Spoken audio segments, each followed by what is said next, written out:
alkışlarınızla psikiyatrist ve psikoterapist Kemal Sayar'ı sahneye davet ediyoruz.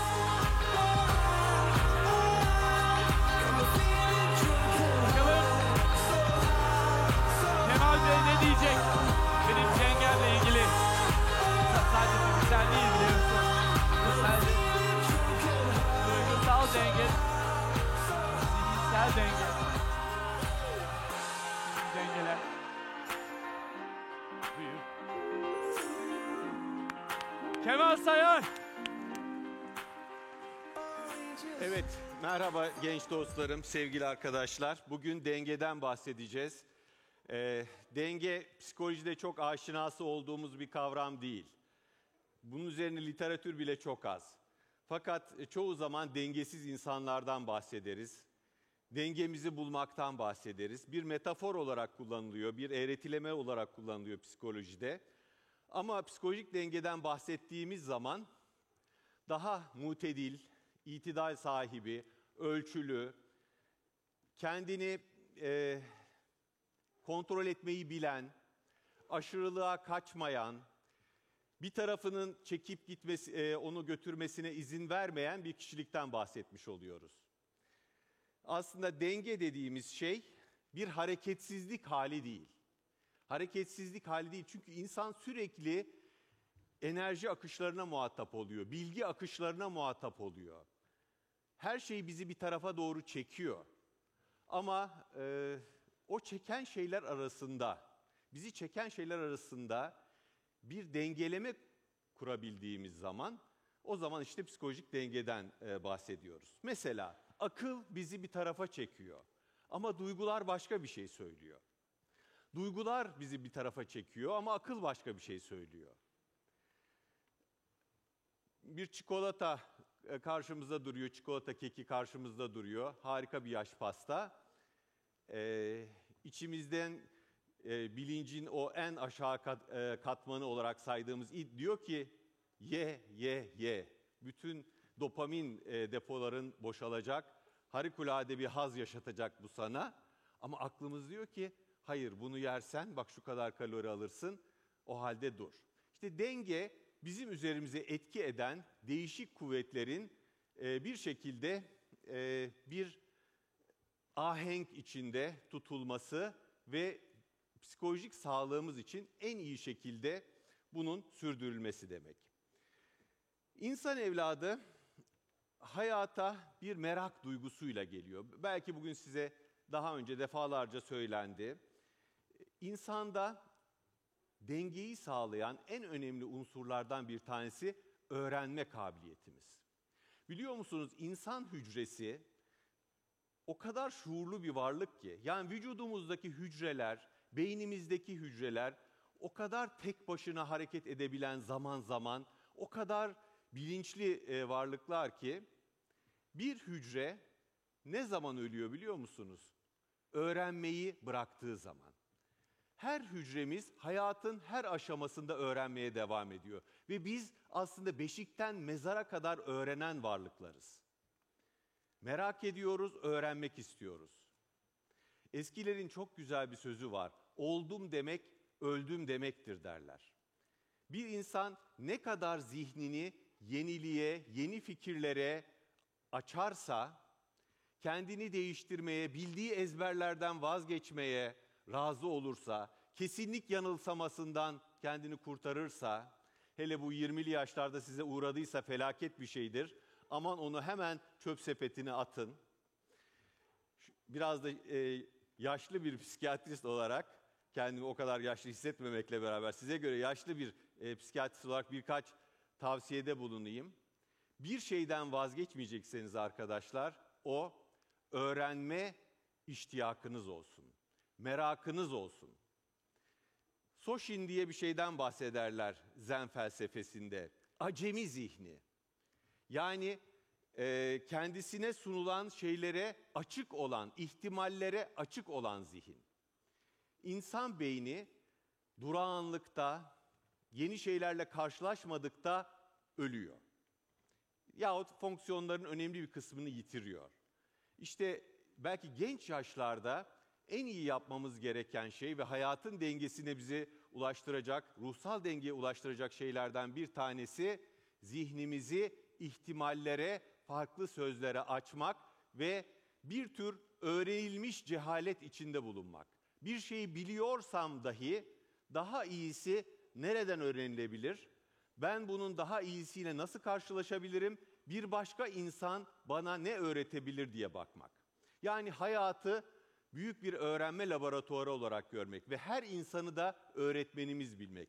Sadece o insanı değil, varlığı da öğretmenimiz bilmek. Ağaçları öğretmenimiz bilmek. Ağaçların bize öğreteceği çok şeyler var. Hayvanların, arıların, kuşların bize öğreteceği çok şeyler var. Yani her şeye sonsuz bir merak duygusuyla bakarsanız hayattaki dengeye daha iyi, daha olgun bir şekilde ulaşabilirsiniz. Başka bizi hayatta dengeye götürecek şeyler ne olabilir? Hayatta karşılaştığımız zorlukları belki yılacak, vazgeçecek, onlarla kavga edecek şeyler olarak değil, bize bir şeyler öğretecek, onların üzerine basarak bir mertebe kazanacağımız fırsatlar olarak görmek. Bu belki kişisel gelişim kitaplarından sıkça kulağınıza çalınmış bir klişe söz gibi gelebilir. Fakat insanın problemi değerli arkadaşlar, zorluklarla karşılaştığımız zaman ondan kolaylıkla kaçması, zihnimizi, kendimizi kuma gömmemiz ve görmediğimiz şeyi yok saymamız, inkar etmemizdir. Tam aksine hayatta bizden geriye kalacak olan şey ne kaçışımızdır, ne kafayı kuma gömüşümüzdür. Sen uçuşu hatırla, kuş ölümlüdür diyor şair. Hepimiz bir uçuş bırakıyoruz bu hayatta kendimizden geriye. Anlamlı bir hikaye bırakıyoruz veya bunu bırakmaya gayret ediyoruz. Bu anlamlı hikaye bizim çabamızla ortaya çıkıyor. Bizim gayretimizle, alın terimizle ortaya çıkıyor. Ben mesela genç dostlarımla konuştuğum zaman çoğunun dışarıdaki bakışa çok fazla önem verdiklerini görüyorum. Bana kaç paralık değer biçiyorlar? Başkalarının gözündeki değerim ne? Başkalarının canı cehenneme. Ben kendime ne kadar değer biçiyorum? Ben kendime, kendi emeğime ne kadar değer biçiyorum? Küçük Prens diye bir kitap vardır. Pek çoğunuz okumuşsunuzdur. Saint-Exupéry'nin. Bence modern zamanlarda yazılmış en bilgece kitaplardan biri. Çocuklardan çok erişkinlerin okuması gerekir. Ben döne döne okurum o kitabı. Hatta onunla ilgili 3-4 tane de yan kitap var. Küçük Prens ve Felsefe, Küçük Prens hayatınızı nasıl değiştirir gibi. Orada bir söz vardır tilkinin söylediği.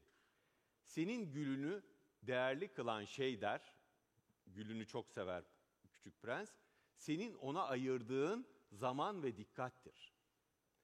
Bizim hayatta bazı şeylere ulaşmamız zaman ve dikkatle olur, gayretle olur, emekle olur, alın teriyle olur. Bir şeye kolaylıkla ulaşıyor olmak onu değersiz kılar. Ama bir şeye zahmetle, çabayla, emekle ulaşıyor olmak onu çok biricik ve değerli kılar. Hayatımızla ödediğimiz şeyin pahası yoktur arkadaşlar. Yani karşılığında hayatımızdan verdiğimiz şeyin pahası yoktur. Başkaları ister onu alkışlasınlar, ister alkışlamasınlar. Demek ki hayattaki dengeye ulaştıran şeylerden bir tanesi belki bizi kendi kendimize verdiğimiz değer, kendi çabamıza verdiğimiz değer, kendi uğraşımıza, mücadelemize verdiğimiz değer olmalı. Yani ne yaptım? Nereden nereye geldim? Hangi emeği sarf ettim? Benden geriye hangi uçuş kalacak? Sizler şu anda hayatınızın baharındasınız. Ben 55 yaşındayım. Bana sorarsanız iç saatim 30'lu yaşlarımda durmuş gibi. Fakat insan kendisi çok fazla hissetmese de dışarıda karşılaştığı insanlardan, onların bakışlarından, sözlerinden yaşlandığını anlıyor. Mesela ben sınıf arkadaşlarımla karşılaşıyorum. Diyorum ki diyorum işte Ali ne kadar yaşlanmış ya. Halbuki aynaya baksam kendim de belki yaşlandığımı fark etmem gerekir. Ama o da bana baktığı zaman Kemal ne kadar yaşlanmış diyor. Hayatın baharındaki insan hayata yenilgiyle başlamamalı. Hayata azimle, tutkuyla, sarılarak başlamalı. Kendi azminin, iradesinin, seçimlerinin bir şeyleri değiştirebileceğine inanarak başlamalı. Robert Frost bir şair, çok güzel bir dizesi var. Diyor ki, ormanda yol çatallandı, ikiye ayrıldı ve ben gittim yolların az gidilmişinden. Bütün farkı da yaratan bu oldu. Bazı insanlar hayatı onarmaya talip olur. Bazı insanlar gördükleri zorluklar karşısında kaçmaya, saklanmaya talip olurlar veya kendilerini uyuşturmaya niyet ederler.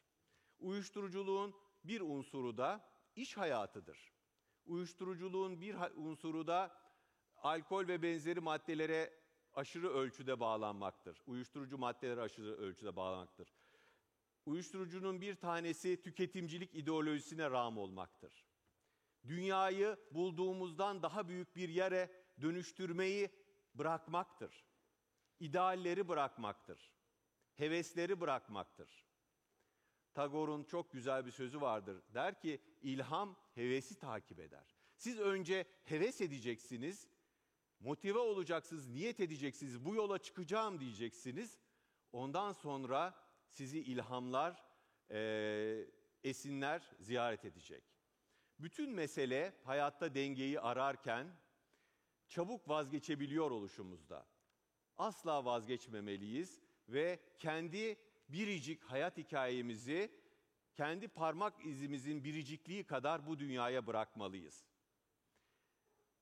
Kant, ünlü bir filozof, ünlü bir düşünür, onun bir sözü var. Kendi hayatından ne yapmak istiyorsun? Buna benzer başka bir düşünürün şöyle bir sözü var, Kierkegaard. Diyor ki, Tanrı benimle ne murat etmiş olabilir? Yani ben bu dünyadayım, bu ağrılı, bu sancılı, her şeyin o kadar da mükemmel olmadığı bu dünyadayım. Ve ben niçin buradayım? Niye buradayım? Burada olmaklığımın sebebi ne olabilir? Bence insanın 20'li yaşlarında kendine sorabileceği en temel, en önemli sorulardan bir tanesi budur arkadaşlar. Niçin buradayım? Ne yapmak istiyorum? Ve bunu yapmak için hangi vasıtaları kullanmalıyım? Sadece iş hayatının bir ferdi olarak mı hayatıma devam etmeliyim? Bir CEO olmak beni mutlu edecek mi? Yani bir firmanın CEO'su olmak, çok kazanmak, çok kazandırmak ama dünyaya bir şey bırakmamak beni mutlu edecek mi? Yoksa varlığın birbirine yar ve yardımcı olduğunu, birbirine bağlı olduğunu, her varlığın birbiriyle ilişkili olduğunu hissederek kendimi daha büyük bir bütünün bir parçası, küçük bir parçası olarak mı hissedeceğim? Varlığımın bir anlamı olacak mı? İşte bu bizi hayattaki dengenin bir diğer çok temel saç ayaklarından bir tanesine getiriyor. Anlam meselesi. Niçin yaşayacağım? Niçin yaşayacağım? Yüksek maaşlar için mi yaşayacağım? Yoksa dünyayı bulduğumdan daha güzel bir yer olarak bırakmak için mi yaşayacağım? Gördüğüm yanlışlıkları düzeltmeye talip olacak mıyım? Yoksa o yanlışlıkların bir parçası mı olacağım? İnsanlık ve insanlığın iyiliği için mi çalışacağım? Yoksa kötülüğün bir parçası mı olacağım? Bütün bunlar insanın 20'li yaşlarında kendisine sorması gereken yakıcı sorular. Nasıl öğrenmeye devam edeceksek, nasıl öğrenmeyi arzulayacaksak, kendimize bu yakıcı sorularla kendimize giden yolu da bulmalıyız. İnsanın yolculukları aslında her türlü yolculuğu içe doğru yolculuktur. Bizler işte uzaklara gideriz. Aslında uzaklara gittiğimiz zaman kendimize doğru yakınlaşmaya çalışırız. Geride evimizi bırakırız, sevdiklerimizi bırakırız ama bir yandan da kendimizle ilgili bir şey arıyoruzdur. İşte belki dengedeki en önemli hususlardan bir tanesi insanın iş hayatı ve iç hayatı arasında kuracağı dengedir. Çoğu zaman günümüz kapitalizm toplumunda iş hayatları iç hayatlarımızı işgal ediyor. Ve vakit nakittir düsturuyla yaşıyoruz. Tıpkı Nazi kamplarının üzerinde yazan Arbeit macht frei sözü gibi. Çalışmak sizi özgürleştirir yazmışlardı Nazi kamplarındaki kölelere, dalga geçer gibi. Öyle bir dünyada yaşıyoruz ki giderek daha fazla zaman iş hayatı tarafından inhisar ediliyor, ele geçiriliyor. Kendimize giden yolu keşfedeceğimiz zamanlarla az karşılaşıyoruz. Bir düşünürün bir sözü var, diyor ki bir uygarlığın canlılığı, gelişmişliği materyal alandan, maddi alandan aldığını estetik, ruhsal, manevi alana ne kadar aktarabildiğiyle ölçülür. Bizler insan olarak kendimizi geliştirmek ödevindeyiz. Bunu nasıl yapacağız? İnsan olarak kendi kör noktalarıyla karşılaşan, kendini olduğundan daha iyi bir noktaya taşımak isteyen, daha kamil, daha olgun insanlar haline nasıl geleceğiz? Kendi kusurlarımıza yüzleşerek, okuyarak, yeni insanlar tanıyarak, bildiğimiz ezberleri bazen unutarak, her insandan öğrenerek, hayattan öğrenerek ve öncelikle de kendimizi sorgulamayı bilerek.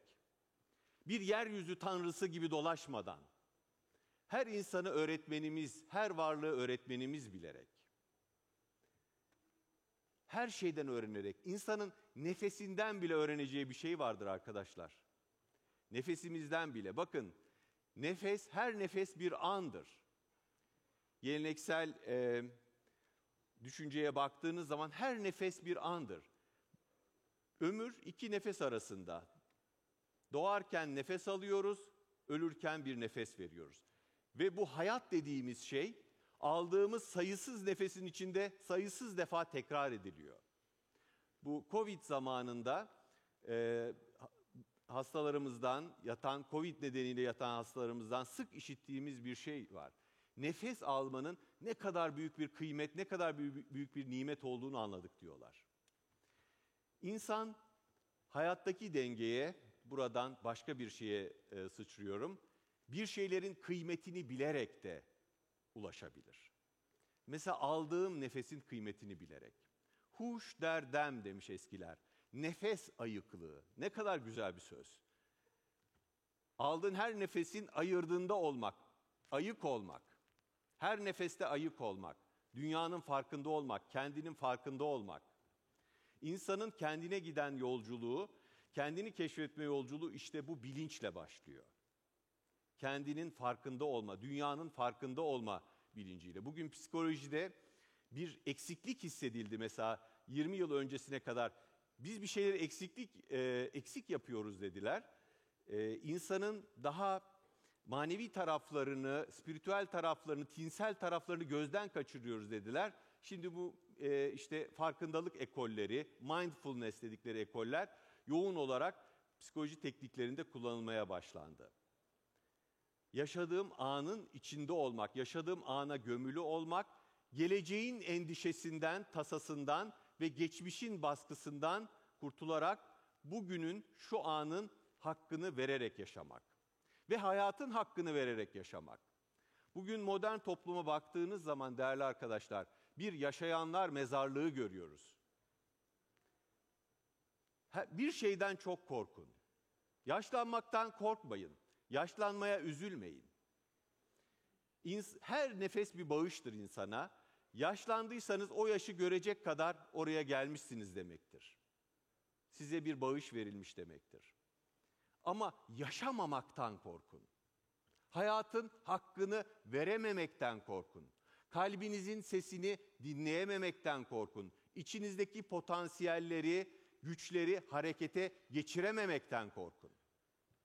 Özlediğiniz, rüyasını kurduğunuz şeylerin peşinden gidememekten korkun. İlla her istediğimize ulaşacak değiliz. Hayat o kadar bonkör değil, o kadar cömert değil. Hele bazı coğrafyalarda daha zor. Daha zor. Ama yine de inanın bana hayat bir mücadele gerektirdiği coğrafyalarda insanları çok daha diri kılıyor. Yeter ki siz mücadeleden vazgeçmeyin. Yeter ki çaba harcamaya devam edin. Mesele yaşayamamaktır. Mesele aslında hayatı belli klişeler ekseninde, tüketimcilik gibi, iş hayatının özel hayatı tamamen işgal etmesi gibi ve bir robota dönüşmek gibi bu riskleri anlayıp göğüsleyememektir. Kendinizi geliştirmeye, insan olarak tekamül etmeye, bulunduğunuz yerden daha ileriye doğru sıçramaya her zaman niyetiniz, hevesiniz olsun değerli arkadaşlar. Bunun için binlerce yıldır insanlık verimler üretiyor. Düşünce verimleri üretiyor, sanat verimleri üretiyor, şiir üretiyor, roman üretiyor. Mutlaka ben öğrencilerime zaman zaman sınav yapıyorum. Tıp fakültesinde öğretim üyesiyim. Marmara Üniversitesi Tıp Fakültesi'nde depresyon anlatıyorum mesela. Öğrencilerime hep şairlerden soru sorarım. Yine bir seferinde bir soru sordum genç arkadaşlarıma. Bir dize okumalarını istedim sevdikleri şairlerden. 50 kişilik sınıfta 2 kişi dize okuyabildi bana. Ne yaptınız siz dedim ya, iyi bir doktor olmak istiyorsanız insanı tanımanız gerekir. İnsanın acılarını tanımanız gerekir. Biz musluk tamircisi değiliz arkadaşlar. Bir insanın arkasında sakladığı hikayeleri, dünyaları anlamaksızın iyi hekimler olamayız. Hocam dediler biz buraya kadar sadece test çözerek ve tost yiyerek geldik. Bizden şiir bekleme. Hani Yahya Kemal'in meşhur bir sözü vardır. Türkler der Viyana'nın önüne Mesnevi okuyarak ve pilav yiyerek gittiler. Bizim yeni jenerasyonumuzda test ve tost jenerasyonu olarak maalesef güzel sanatlara, edebiyata, şiire ulaşımları yasaklanmış insanlar. Lütfen siz onlardan olmayın. İnanın ben bu yaşımda en keyif aldığım, hayatımda bir sırrımı vereyim. En keyif aldığım an el ayak çekilince romanımı alıp gecenin derinliklerine doğru o hayali karakterlerle bir yolculuğa çıkmak. Onların bir parçası olmak. Bazı romanlar var, 1 hafta, 2 hafta benimle yaşamaya devam ediyor. Sanki gerçek hayatta olmuş gibi. Peki bu ne sağlıyor bana? Empati duygumu keskinleştirmemi sağlıyor. Bir başkasının yaşadığı ıstırabı, derdi, sıkıntıyı daha iyi anlamamı sağlıyor. Sözün özü genç dostlarım, dengeyi sağlamak istiyorsak hayatta yaşamayı göze alalım. Yaşamaya cesaret edelim. Cesaret dediğimiz şey korkunun yokluğu değildir. Hiçbirimiz biyonik insanlar değiliz. Korkacağız tabii. Korkmak insan olmanın bir parçasıdır. Cesaret, korkum var ama ben yine de onun üzerine gideceğim demektir. Onu bir meydan okuma olarak görmektir.